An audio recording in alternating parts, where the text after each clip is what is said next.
মা তার মেয়েকে তুলে দিবে যে কোনো চাকরিজীবীর হাতে। বাসায় গিয়ে থাকবে, কোনো কাজ নাই, থাকবে না শ্বশুর শাশুড়ির সাথে। কান পরা দিয়ে শ্বশুর বাড়ি পাঠালে মেয়ে থাকবে কতদিন।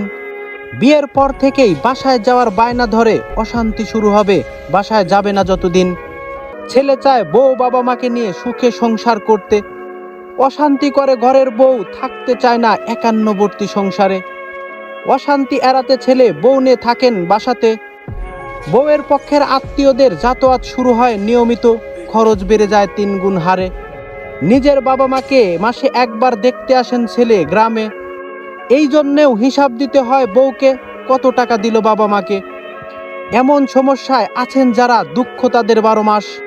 সময় থাকতে নিয়ন্ত্রণ করুন, ঘরের বউ মাথায় উঠলে হবে সর্বনাশ।